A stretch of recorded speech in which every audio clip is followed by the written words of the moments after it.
解放のドラムが聞こえる。800年ぶりに聞く。間違いなくそこにいるぞ。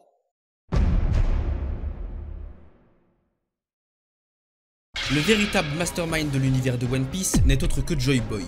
Les poneglyphes, le royaume antique et le Ito Itonomi modèle Nika sont autant de pièces d'un plan millénaire conçu pour sauver le monde et inaugurer une nouvelle ère. Ce plan ambitieux se déploie à travers les générations, impliquant des figures clés comme Goldie Roger, Shanks et maintenant Luffy. Centralisé autour de la volonté du Di et de la destruction du gouvernement mondial, il pourrait être renforcé par un agent infiltré au sein du pouvoir lui-même.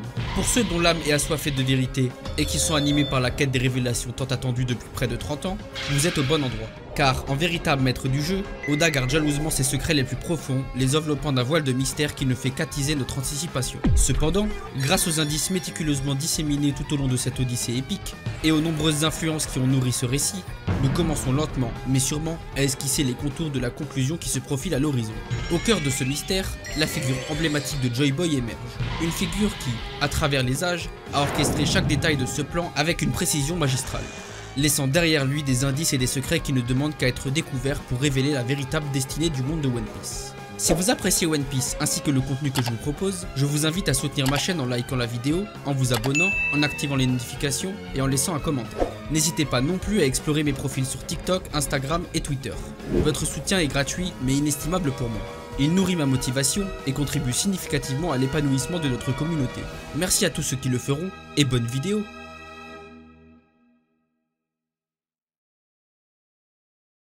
俺たちは早すぎたんだ。ワンピースか。誰が見つけるんだろうな。それは俺の息子だな。いねえだろ。Commençons par explorer la première partie de ce plan complexe et audacieux, conçu sur 3 niveaux.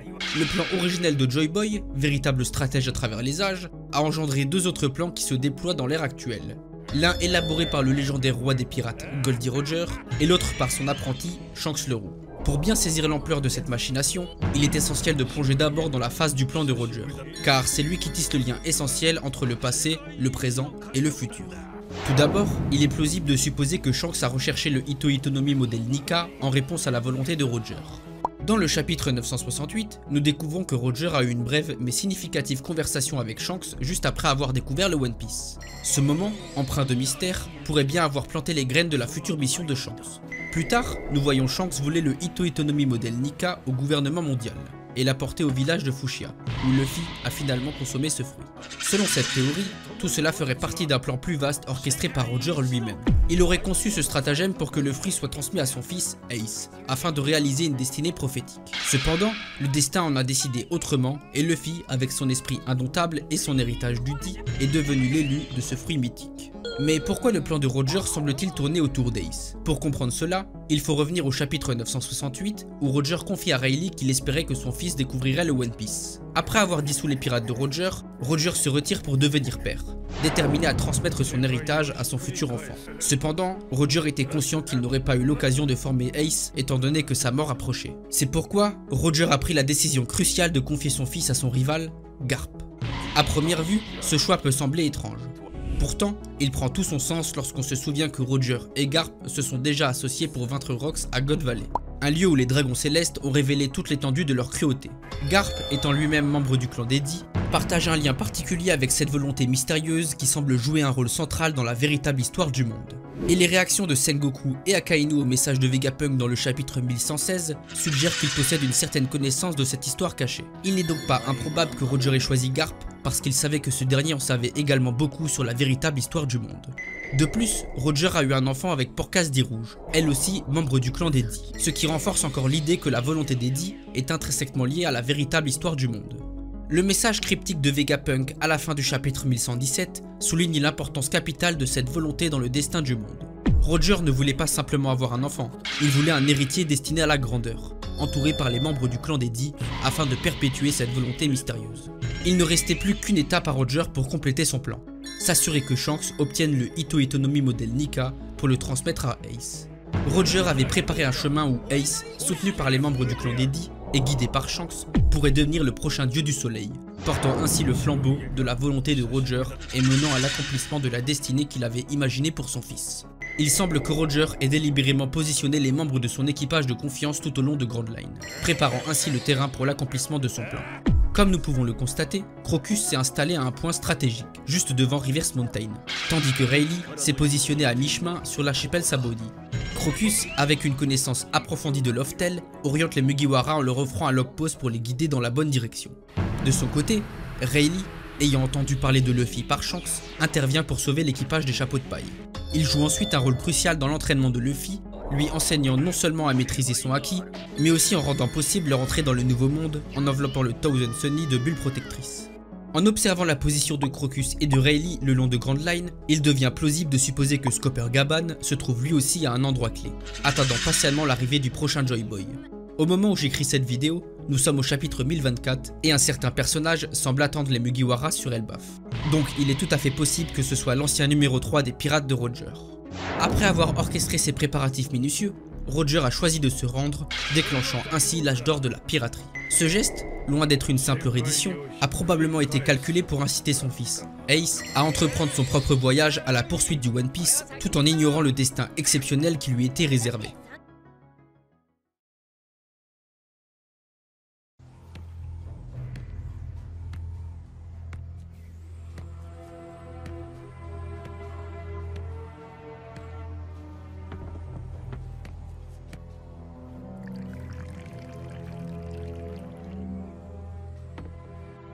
なあベック、そろそろ取りに行こうか。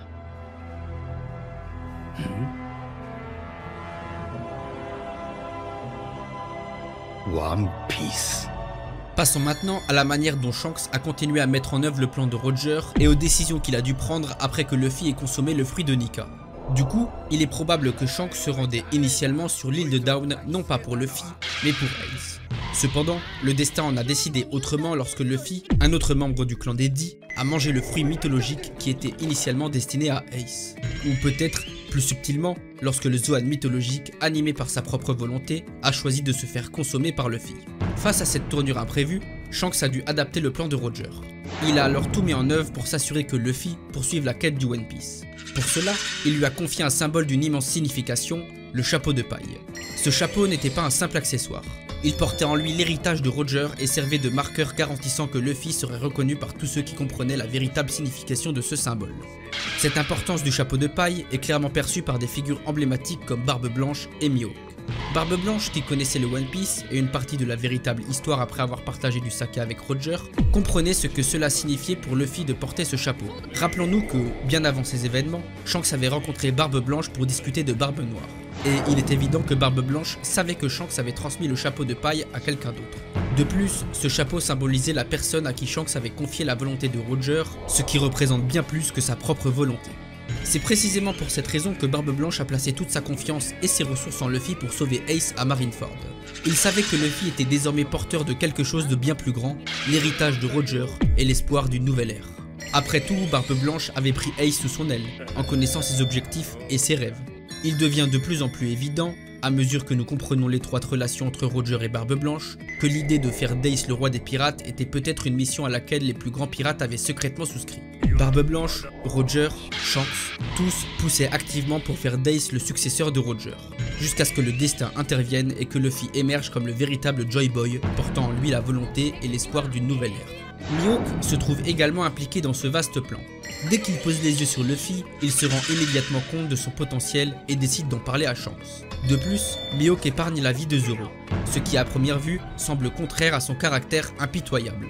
Mais plus étonnant encore, il accepte de former Zoro, même après que celui-ci se soit agenouillé pour le supplier, a priori un acte que Mihawk, en tant que fier épéiste, aurait pu mépriser. Cependant, il faut rappeler que Mihawk et Shanks partagent un profond respect, renforcé par leur rivalité passée. Il est donc tout à fait logique, voyant la volonté farouche de Luffy et l'effet magnétique qu'il exerce sur ceux qui l'entourent, qu'il décide de former son second. Le dévouement de Shanks envers Luffy s'inscrit parfaitement dans la continuité du plan de Roger. Crocus, Rayleigh et Shanks lui-même ont tous joué un rôle pour orienter et soutenir Luffy. Shanks parle de Luffy avec une joie manifeste à Rayleigh après lui avoir confié le chapeau de paille et sacrifié son bras. Pour Rayleigh, voir ce chapeau porté par Luffy, accompagné de son sourire espiègle, a dû être une confirmation. Luffy et son équipage étaient les candidats parfaits pour découvrir une nouvelle réponse à Loftel. Roger et son équipage avaient tiré une conclusion probablement tragique après avoir été témoins des horreurs du royaume antique à Loftel. Mais peut-être savaient-ils que leur rôle n'était que de préparer le terrain pour l'émergence d'une nouvelle aube qui viendrait réécrire cette histoire. Cette concentration des efforts de Shanks pour exécuter le plan de Roger explique également pourquoi les membres de l'équipage de Roger semblent s'être préparés pour la montée des eaux comme ce fut le cas lors du grand déluge qui a submergé le monde lors du siècle oublié. Rayleigh qui devient revêteur de bateaux, la résidence de Crocus dans une baleine et le fait que l'équipage de Shanks semble éviter les fruits du démon, tout cela suggère une anticipation minutieuse des défis à venir. Maintenant que nous avons posé ces bases, voici ce que doit être le plan complet de Shanks. La première étape était de trouver le fruit de Nika et de le remettre à Ace. Mais lorsque Luffy a mangé le fruit à sa place, Shanks a dû ajuster ses plans.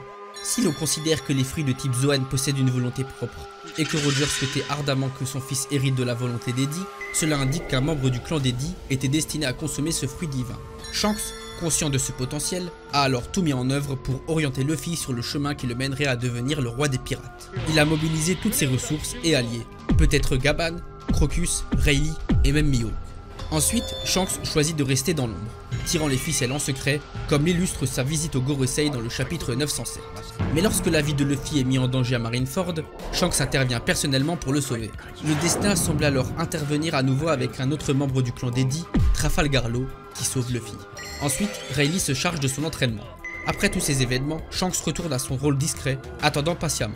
Cependant, une fois qu'il voit Luffy éveiller son fruit, devenant Nika et le prochain Joy Boy, Shanks sait que l'attente de 25 ans est enfin terminée. C'est alors qu'il prend la mer, convaincu que l'aube tant attendue est sur le point de se lever.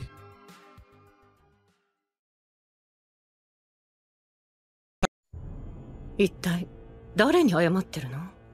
あなたは何者なの？ジョイボーイ。 D'accord, les plans de Roger et Shanks ont du sens. Mais pourquoi? Pourquoi tout cela est-il si important? Eh bien, tout cela grâce à notre troisième acte, le plan de Joy Boy. Posons les fondations nécessaires pour comprendre pleinement l'ampleur du plan élaboré par Joy Boy. Voici quelques éléments dont nous pouvons être absolument certains à propos de Joy Boy et de ses intentions. Tout d'abord, il est sûr que Joy Boy était le détenteur du Ito Itonomi modèle Nika, qu'il a utilisé dans son combat contre le gouvernement mondial. Cette hypothèse est renforcée par la réaction de divers personnages clés tels que Zunesha, Emmet et Vegapunk. Lorsqu'ils ont observé le Gear 5 de Luffy, chacun d'eux a fait des remarques signifiantes évoquant le retour de Joy Boy ou soulignant à quel point cette forme leur rappelait Joy Boy ou Nika. Vegapunk nous a récemment révélé une information cruciale. Nika et Joy Boy ne sont en réalité pas la même personne. Cette distinction est essentielle, car elle implique que Joy Boy a dû consommer le fruit de Nika pendant le siècle oublié. Et une autre chose est certaine, les armes antiques sont étroitement liées à Nika, bien plus qu'à Joy Boy lui-même. Si l'on considère que Joy Boy utilisait le Ito Itonomi modèle Nika et que cela activait des technologies anciennes telles que le géant de fer, il devient plausible que la forme mythique de Nika détienne la clé de ces mystères. Nous savons également que des races ancestrales comme les géants et les Skypiens vénéraient le dieu du soleil Nika et non Joy Boy. Leur culture remonte à des époques bien plus anciennes, soulignant encore davantage l'importance de Nika dans l'histoire du monde. En combinant cela avec les nombreuses représentations des races célestes et du soleil, et peut-être même de la flamme éternelle évoquée dans l'histoire de couverture d'Ener, il devient possible que le dieu du soleil Nika soit originaire de l'espace et qu'il est arrivé sur la planète bleue accompagné des armes antiques. Si tel est le cas, ces découvertes auraient été cruciales pour Joy Boy, renforçant ainsi l'idée que Nika, et non Joy Boy, est au centre de cette mythologie ancienne. Maintenant que cette parenthèse est refermée, revenons à Joy Boy et son rôle crucial dans cette épopée. À un moment donné de l'histoire, Joy Boy s'est retrouvé en première ligne, combattant aux côtés du royaume antique contre l'alliance des 20 familles royales qui allaient former le gouvernement mondial. Ce conflit titanesque a culminé avec l'utilisation des armes antiques, provoquant un déluge cataclysmique qui a submergé le monde sous 200 mètres d'eau. Le plan magistral de Joy Boy vise à apporter l'aube nouvelle pour le monde, mais pas celle que nous avons longtemps imaginée. La vision traditionnelle de l'aube a souvent été interprétée de manière métaphorique, symbolisant un renouveau spirituel, une ère de joie et d'harmonie universelle. Cependant, cette théorie propose une réinterprétation audacieuse. L'aube du monde que Joy Boy envisageait serait littérale, tangible et profondément transformative. Avec la révélation récente que la planète de One Piece a été victime d'un déluge cataclysmique, nous comprenons désormais que la majeure partie du monde est submergée dans les profondeurs obscures de l'océan. Si certains lieux comme l'île des hommes poissons bénéficient encore de la lumière, une vaste portion de la planète reste enfuie dans une obscurité totale. Ce niveau de la planète renferme tous les secrets des civilisations perdues de la planète. Le monde de One Piece que nous vivons aujourd'hui n'est que le vestige d'une planète beaucoup plus grande qui a été soumise à un déluge apocalyptique. Lorsque l'auteur évoque l'aube à travers ses personnages, il pourrait en réalité s'agir d'une aube littérale, où la lumière du soleil pénétrerait des zones oubliées depuis des millénaires. Cette théorie suggère que l'objectif ultime du plan de Joy Boy serait de réunir les îles dispersées dans un vaste continent, révélant ainsi l'ancien monde dans toute sa splendeur. Cette idée, bien que radicale, semble presque évidente à la lumière des indices disséminés par Eiichiro Oda au fil du récit. Prenons par exemple l'arc Long Ring Longland, qui apparaît comme une microcosme du monde de One Piece. Cet arc présente un ensemble de 10 îles formant un anneau, mais qui, en réalité, sont les sommets d'une seule île submergée. Une fois par an, lors de la marée basse, la terre cachée et dévoilée permettent de voyager entre les îles. Cette configuration semble être une métaphore directe pour la théorie de l'aube du monde, où la terre autrefois engloutie serait révélée, unifiant les îles éparpillées. De plus, les habitants de Long Ring Longland, qui patientent chaque année pour que la marée basse leur permette de voyager librement entre les îles, incarnent l'attente de cette nouvelle aube où le monde serait à nouveau accessible, où les barrières océaniques seraient brisées. Le plan de Joy Boy pourrait ainsi viser à détruire Redline, une structure que Nami suggère être d'origine artificielle. Sa destruction permettrait aux océans de retrouver leur niveau d'origine, révélant ainsi la majorité du monde, encore inexploré, et ouvrant la voie vers la légendaire mer All Blue.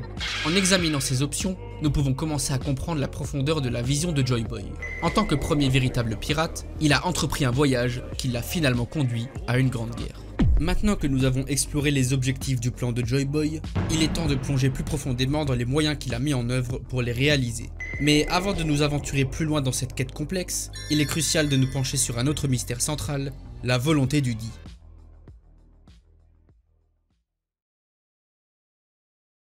どうやらうちのトナカイは大変なやつについていっちまったらしいね。生きていたのか。Dの意志。 Qu'est-ce que la volonté du Di? Cette énigme, qui a suscité d'innombrables théories et spéculations parmi les fans depuis les débuts de l'œuvre, pourrait bien trouver sa réponse dans cette analyse. Accrochez-vous bien, car ce que vous allez découvrir pourrait bouleverser votre compréhension de l'univers de One Piece. La volonté du Di ne se limite pas simplement à la volonté du royaume ancien, ou d'un clan précis. En réalité, elle est bien plus profonde et symbolique. La volonté du Di incarne l'héritage et la détermination de l'équipage légendaire de Joy Boy, connu sous le nom des Pirates de l'Aube, le tout premier équipage pirate de l'histoire. Il y a 800 ans, cet équipage a vaillamment combattu lors de la Grande Guerre du siècle oublié, mais a finalement succombé face aux forces montantes du gouvernement mondial. Pourtant, leur défaite n'a pas affecté leur existence. Ils ont laissé derrière eux les poneglyphes, véritables pierres angulaires de leur héritage qui racontent leur histoire, leur espoir et leur ultime objectif. Ramener l'aube dans un monde plongé dans les ténèbres. Aujourd'hui, les mystérieux porteurs du Di sont les héritiers spirituels de cet équipage mythique. Au fil des siècles, sans même en avoir pleinement conscience, ils ont perpétué la volonté des pirates de l'aube, gardant vivante la flamme d'un renouveau attendu depuis des siècles. Leur simple existence est la preuve que la volonté de Joy Boy n'a jamais été éteinte, et que l'aube tant espérée pourrait bien enfin se lever. Cette théorie permet d'expliquer des énigmes fondamentales de l'univers de One Piece. Comment un géant comme Saoro peut-il appartenir à la même lignée du Di que des humains? Pourquoi chaque porteur du Di semble accepter la mort avec un sourire paisible sur leur visage? Comment une lignée apparemment maléfique a-t-elle pu perdurer au fil des siècles parmi les Di? Et pourquoi le royaume d'Alabasta s'est-il opposé au royaume ancien durant le siècle oublié? Pour démêler ces mystères, il faut d'abord comprendre l'évolution de la perception de la volonté du Di au sein du récit. Au début, lorsque les lecteurs ont commencé à rencontrer des personnages portant cette mystérieuse initiale, il était naturel de supposer qu'il s'agissait de lignées secrètes, d'une sorte de famille ancestrale dispersée à travers le monde de One Piece. Cela semblait être renforcé par le fait que Luffy et son frère Ace partageaient cette même initiale, tout comme Roger, le seigneur des pirates. Mais tout a changé lorsque nous avons rencontré Saoro, un géant portant également le Di dans son nom. Un géant de sang pur n'est manifestement pas de la même famille que les autres membres humains de la tribu que nous avons rencontrés jusqu'à présent, ce qui signifie que la tribu des Di n'est pas une famille liée par le sang. Elle doit signifier autre chose. Il doit y avoir une autre forme de connexion. Alors que peut-on dire du royaume ancien dans son ensemble? Lorsque nous rencontrons Saoro dans le flashback de Robin, nous découvrons également l'existence d'un puissant royaume ancien, désormais effacé de l'histoire. Ce royaume, à l'origine des poneglyphes et de nombreux indices disséminés à travers le monde, semble être la source de cette mystérieuse volonté qui se transmet à travers les âges. Il a été suggéré que l'initiale Di, portée par certains personnages, symboliserait les descendants du peuple de ce royaume ancien, incluant même des géants comme Saoro. Cette théorie a gagné en popularité, mais lorsqu'on l'examine de plus près, elle perd de sa cohérence. Le problème avec cette idée, il est difficile de croire qu'un royaume tout entier pourrait produire une lignée d'individus tout aussi exceptionnelle que les porteurs du Di. Les porteurs du Di sont tous remarquables par leur force, leur volonté indomptable ou leur destin hors du commun. Cependant, sur chaque île ou royaume que nous avons visité dans l'œuvre, la majorité des habitants sont des individus ordinaires, avec seulement quelques exceptions qui se distinguent. Il n'y a donc aucune raison de penser que le royaume ancien serait différent, et encore moins que chaque citoyen de ce royaume aurait donné naissance à une lignée extraordinaire. Il est hautement improbable qu'une poignée de citoyens survivants du royaume ancien aurait été suffisamment exceptionnelle pour transmettre une volonté aussi puissante et orchestrer un message destiné à changer le cours de l'histoire. De plus, il est important de noter que Nefertari Lili portait l'initiale Di et n'était pourtant pas membre du royaume ancien. Elle était originaire d'Alabasta, l'un des royaumes qui se sont explicitement alliés contre le royaume ancien. Il ne s'agit pas d'un cas où Lili aurait été une citoyenne du royaume ancien qui aurait ensuite migré pour rejoindre Alabasta. Non, Lili appartenait à la famille royale d'Alabasta, et en était même la reine, portant ainsi dans ses veines le sang royal d'Alabasta et non celui du royaume ancien. Cette distinction est cruciale, car si l'initiale Di était véritablement associée aux descendants du royaume ancien, il serait tout simplement impossible que la famille royale d'un autre royaume complètement distinct comme Alabasta soit également porteuse de cette même initiale. Cette réflexion nous amène à une hypothèse plus cohérente et profonde. Les porteurs du Di seraient les héritiers d'un groupe spécifique et exceptionnel formé à l'époque du royaume ancien qui a survécu à la dévastation et s'est efforcé de transmettre son héritage aux générations futures. Ainsi, leurs descendants héritent naturellement de cette grandeur et de cette mission. Il devient de plus en plus clair que la connexion du Di transcende les frontières des familles, des factions et même des royaumes. Ce que nous recherchons ici, c'est un collectif non lié par le sang, composé d'individus extraordinaires, unis pour une cause commune, qui ont œuvré ensemble à la fin de la guerre du siècle oublié. La réponse la plus plausible à cette énigme est que la volonté du Di incarne en réalité la volonté de Joy Boy et de son équipage. Si l'on y réfléchit bien, tout ce que nous avons appris sur la volonté du Di et les poneglyphes n'a jamais réellement émané du royaume ancien en tant que tel. Ces messages sont les paroles de Joy Boy. Bien que Joy Boy ait été un allié du royaume ancien, c'est sa volonté spécifique et non celle de tout un royaume qui a été transmise à travers les âges.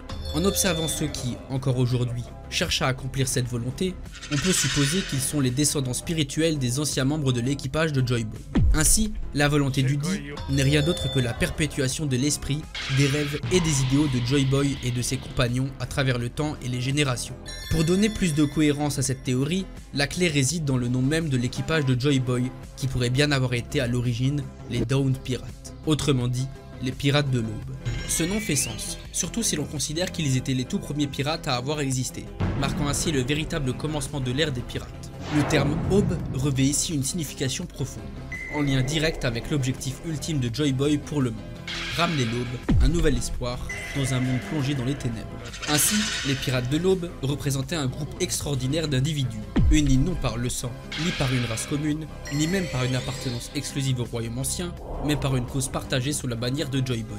Cette conception explique enfin pourquoi les porteurs du Di dans le monde moderne ne partagent pas de liens familiaux apparents, mais sont tous les héritiers d'une même volonté transmise à travers les âges.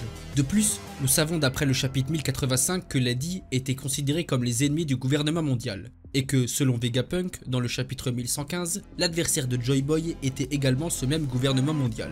Cela confirme que Joy Boy incarne la volonté du Di, et qu'il était à la tête de cet équipage mythique. En tant que famille de cœur, les membres originaux des Pirates de l'Aube auraient adopté cette initiale Di pour symboliser leur engagement et la transmettre à leurs descendants. C'est pourquoi, aujourd'hui nous retrouvons cette initiale Di parmi différentes lignées et races unies par un héritage commun, celui de Joy Boy et de son équipage porteur de la volonté de l'Aube. Prenez un moment pour réfléchir à ce qui pourrait sembler d'abord improbable, mais qui en réalité relie harmonieusement les pièces manquantes du puzzle autour des porteurs du Di. Reprenons le cas intrigant de la famille Nefertari. Comment se fait-il que Lili, qui n'était pas membre du royaume ancien et qui appartenait même à la famille royale d'Alabasta, un royaume qui s'était opposé au royaume ancien, portait néanmoins l'initiale Di dans son nom? La réponse réside dans ce qui s'est passé après la guerre du siècle oublié. Bien que Lili ait initialement conduit Alabasta à se battre contre le royaume ancien, car ils font partie des 20 familles royales qui ont précédé le gouvernement mondial, il est clair qu'à la fin du conflit, elle a eu une prise de conscience. C'est à ce moment-là que Lily a changé de camp, s'alliant secrètement à Joy Boy. Elle est devenue une alliée cruciale, jouant un rôle déterminant en diffusant les poneglyphes à travers le monde pour transmettre le message de Joy Boy aux générations futures. En accomplissant cela, Lily est devenue en quelque sorte une pirate de l'aube honoraire, à l'image de sa descendante Vivi, qui dans l'ère moderne est devenue un membre honoraire des pirates au chapeau de paille. Ce changement de camp de Lily pourrait expliquer pourquoi l'initiale D a été secrètement ajoutée à son nom. Cette révélation, lorsque Cobra en informe Im, a un impact immense. Im croyait que la diffusion des poneglyphes par Lily était une simple erreur. Mais en apprenant que Lily portait en fait l'initiale D, et avait donc choisi de rejoindre la cause de Joy Boy, Im se rend compte de l'ampleur de sa trahison, ce qui provoque sa colère au chapitre 1085. L'histoire de Lily est donc une illustration parfaite du véritable fonctionnement de l'initiale D. Le fait qu'elle ne fasse pas partie du royaume ancien, qu'elle avait initialement combattu contre ce royaume, mais qu'elle était tout de même une D, montre clairement que l'initiale D n'est pas liée à l'appartenance du royaume ancien. Elle est plutôt l'héritage d'une volonté partagée par ceux qui, comme Lily, ont choisi de soutenir Joy Boy et ses idéaux, transcendant ainsi les frontières des royaumes et des lignées. Ce que révèle le D semble aller bien au-delà des notions traditionnelles de nationalité, de lignée ou de race. Elle incarne une allégeance à Joy Boy, une appartenance à son équipage légendaire. Ce lien transcende les origines et les royaumes, et c'est cette connexion spirituelle, plutôt que des liens de sang, qui confère à ceux qui portent le D leur héritage si particulier. Être un D signifie être l'un des descendants spirituels de ces pirates d'exception, à l'image de Joy Boy, n'ont jamais craint la mort, allant jusqu'à lui sourire en face. Ce trait distinctif, cette capacité à affronter la fin avec sérénité et courage, se transmet de génération en génération, marquant les porteurs du D d'une grandeur héritée de leurs ancêtres. Cela éclaire également le cas d'Oden, qui a rencontré la mort avec le même sourire que les D. Bien que l'initiale D n'apparaisse pas dans son nom, Oden pourrait bien être un descendant direct ou spirituel des pirates de l'aube. En effet, il est fort probable que Joy Boy ait eu un membre du clan Kozuki à ses côtés, les Kozuki ayant été les artisans des poneglyphes, ces pierres qui portent la volonté du D. Ainsi, Oden pourrait incarner cette continuité, prouvant que le D symbolise bien plus qu'une simple initiale. Il est le signe d'une flamme qui brûle pour l'avènement d'une nouvelle aube. Ce raisonnement permet également de combler une dernière lacune, l'existence d'une lignée D maléfique, incarnée par des figures telles que Rox et Barbe Noire. Ces porteurs du D semblent suivre une voie plus sombre, diamétralement opposée à celle de Roger ou Luffy. Cela devient encore plus pertinent lorsque l'on considère les parallèles entre Joy Boy et Oden. Tous deux ont été les premiers pirates de leurs royaumes respectifs, se dressant comme les protecteurs de leur terre face aux forces adverses. Tous deux ont laissé une volonté de ramener l'aube, une mission transmise à leurs subordonnés pour être accomplie dans le futur. Ces similarités sont trop frappantes pour être ignorées. C'est une méthode narrative typique d'Oda, où les arcs tardifs de One Piece éclairent et influencent les arcs antérieurs, révélant des parallèles et des inspirations claires. En analysant l'histoire d'Oden, on constate qu'elle semble être une réplique presque exacte de celle de Joy Boy. Et comme Oden avait parmi ses fidèles fourreaux un traître, il est plausible qu'il y ait eu une figure maléfique similaire parmi les pirates de l'aube. Cette figure aurait pu jouer un rôle crucial dans la défaite de Joy Boy et des pirates de l'aube, trahissant leur cause pour des motifs égoïstes. Ce traître pourrait être à l'origine de cette lignée dite maléfique qui, des siècles plus tard, serait reprise par Rox, puis par Barbe Noire. Ce raisonnement nous donne un aperçu captivant de ce que pourrait être le flashback du siècle oublié. Et c'est là que les choses deviennent particulièrement intéressantes. L'accent mis sur la tribu des D, identifiée comme les pirates de l'aube, est ce qui pourrait donner au flashback du siècle oublié une puissance narrative inégalée. Pourquoi est-ce si important? Tout simplement parce que ce flashback, que l'on sait déjà destiné à être étendu, voire plus long que celui d'Oden, doit introduire un grand nombre de personnages totalement inconnus du grand public. Si la tribu des D n'était qu'un groupe de personnages aléatoires du royaume ancien, ou même de la famille royale de ce royaume, l'engagement des lecteurs pourrait en souffrir. Après tout, il serait difficile de s'attacher à une foule de nouveaux visages qui ne possèdent aucun lien émotionnel avec les personnages que nous suivons depuis des années. Cependant, si les D originaux que nous allons découvrir dans ce flashback sont en réalité Joy Boy et son équipage, les pirates de l'aube, alors tout change. Soudainement, le flashback du siècle oublié ne devient pas seulement une exploration d'un passé lointain, mais un point qui relie profondément le passé au présent. Nous lirons l'histoire des ancêtres des personnages que nous connaissons aujourd'hui. L'ancêtre de Law, de Roger, de Saoro, d'Oden et même celui de Barbe Noire. Tous sur le même équipage, unis sous la bannière de Joy Boy. Cela donnerait au flashback du siècle oublié une dynamique excitante, car nous serons déjà investis émotionnellement dans ces personnages, même s'ils apparaissent pour la première fois. Nous aurons l'impression de retrouver des versions familières de ceux que nous aimons déjà, mais placés dans un contexte totalement nouveau. Oda pourrait ainsi tisser une histoire complexe et immersive autour de ce nouvel équipage sans risquer de perdre l'attention des lecteurs. Ce serait une façon brillante de maintenir l'engagement des fans tout en révélant les secrets les plus anciens et les plus profonds de l'univers de One Piece. Maintenant que ces éléments sont établis, revenons au plan magistral de Joy-Boy. Ce dernier repose sur deux atouts majeurs.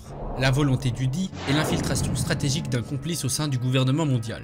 La volonté du Di représente l'héritage indéfectible de son équipage, les pirates de l'aube, dont la mission sacrée est de transmettre aux générations futures la volonté de ramener l'aube sur un monde plongé dans les ténèbres. Le deuxième atout, tout aussi crucial, réside dans l'infiltration d'un complice au cœur même du gouvernement mondial. Ce complice, agissant dans l'ombre, aurait pour mission de saper les fondations de ce pouvoir oppressif de l'intérieur, tout en préparant le terrain pour le retour de l'aube prophétique. Grâce à cette infiltration, Joy-Boy aurait pu assurer que, même après sa défaite apparente, son plan se poursuive en secret, tissant lentement les fils d'une nouvelle ère. Car en effet, pourquoi alors qu'un jeune homme au sourire éclatant, portant un chapeau de paille emblématique, doté d'un corps élastique et lié au plus grand nom de ce monde, qui se distingue par des exploits extraordinaires, ne se fait pas tout de suite arrêter par le gouvernement mondial qui reste étrangement inactif?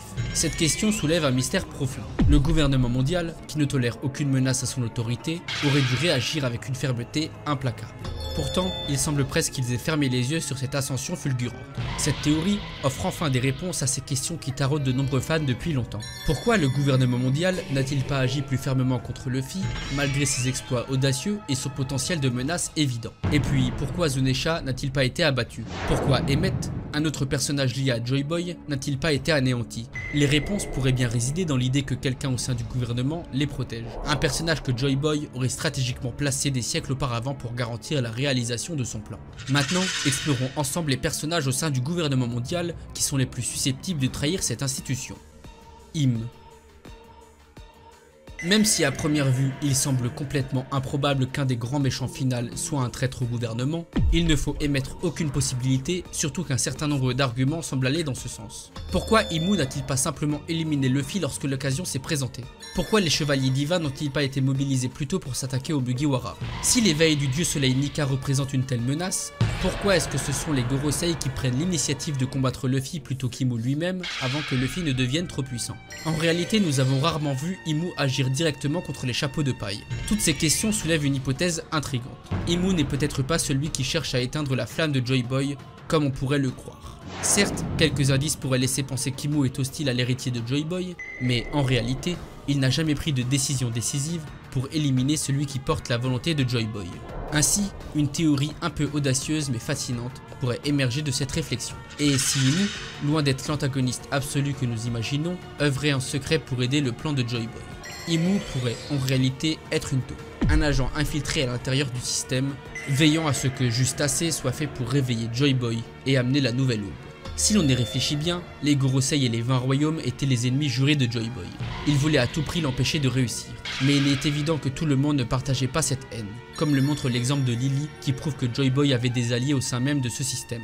Alors, et si Imu jouait le rôle du méchant pour tromper ses véritables ennemis? Après tout, les membres de l'équipage de Roger n'ont aucune raison d'être encore en vie à ce stade. Si la vérité sur l'ancien monde était si dangereuse pour Imu, Rayleigh, Crocus et les autres auraient été éliminés depuis longtemps. Pourtant, ils sont toujours là, vivants en dépit des efforts des marines et du gouvernement mondial pour les neutraliser. Cela soulève la possibilité qu'Imu laisse délibérément ces individus clés en liberté, sachant pertinemment qu'ils ne seront pas vaincus par ses subordonnés.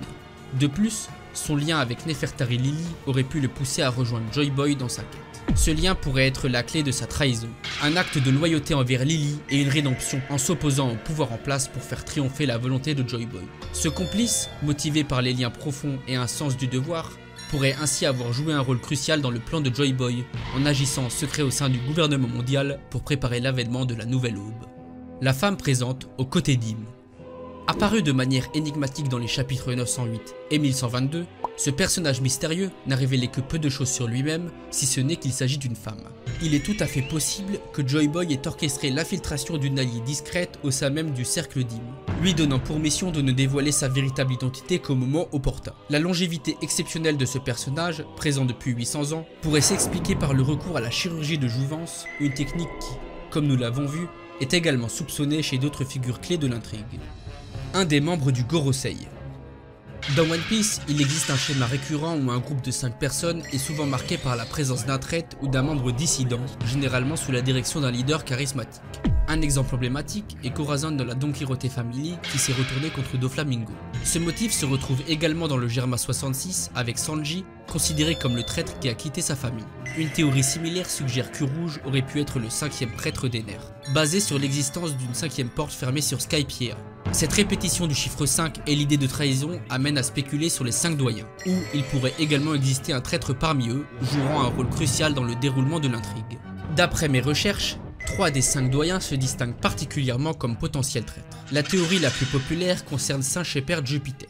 On observe un parallèle entre la façon dont Doflamingo était perçu par ses subordonnés et la relation entre Im et les doyens. Dans la structure de ce groupe, Shepard occupe une position qui pourrait correspondre à celle de Corazon, le traître dans la Don Quijote Family. Le second candidat, Saint-G Garcia Saturne, se distingue par 2 éléments intrigants. Au chapitre 395, il est le seul à exprimer des regrets sur l'anéantissement d'Ohara, contrastant avec l'attitude des autres membres du Gorosei. Plus tard, après la défaite de Doflamingo, sa réaction est notablement différente. Alors que les autres montrent des signes de nervosité, Saturne reste concentré et impassible, ce qui pourrait indiquer une divergence d'intérêts. Dans le chapitre 1125, il a été révélé que Saturne a été à l'origine de la non-destruction d'Emmet, le robot géant, allant jusqu'à prendre la responsabilité en cas de découverte de ce désobéissement. Cela suggère plusieurs choses. Premièrement, Saturne pourrait ne pas avoir été membre des Gorosei à ce moment-là, étant donné que l'ordre semblait devenir de plus haut que lui, ce qui signifie qu'il est devenu doyen peu après, adoptant alors une apparence inchangée depuis. Sa décision de protéger Emmet semble calculée, ce qui laisse entendre qu'il a agi pour protéger un ancien compagnon de Joy Boy. Cette trahison aurait été découverte par Imu, conduisant à la disparition de Saturne. Ainsi, Saturne semble avoir joué un rôle majeur dans la préservation d'Emmet, un lien direct avec l'ancien plan de Joy Boy, ce qui révèle de potentielles motivations cachées chez lui. Pour terminer, le candidat qui semble le plus probable en tant que traître parmi les 5 doyens est Saint Topman Warcury. Il y a plusieurs indices qui pointent dans cette direction. Dans le chapitre 223, c'est lui qui mentionne Luffy pour la première fois lors d'une discussion au sein du Gorosei. Est-ce un signe d'un intérêt particulier pour ce jeune pirate? Ensuite, au chapitre 594, Warcury change discrètement de sujet lorsque les autres doyens parlent de Luffy, comme s'il cherchait à détourner l'attention. Il est aussi important de noter que le design de Warcury semble s'inspirer de Mikhail Gorbatchev, le dernier dirigeant de l'Union soviétique. Gorbatchev est souvent accusé de trahison par les partisans du régime communiste et par certains Russes nationalistes pour avoir introduit des réformes qui ont affaibli le régime communiste, comme la glasnost, la perestroïka et son inaction pendant les événements qui ont mené à la chute du mur de Berlin, ce qui a conduit à la dissolution de l'Union soviétique. Ce parallèle pourrait suggérer que Warcury, comme Gorbatchev, pourrait être perçu comme un traître, agissant dans l'ombre pour faire tomber le gouvernement mondial de l'intérieur.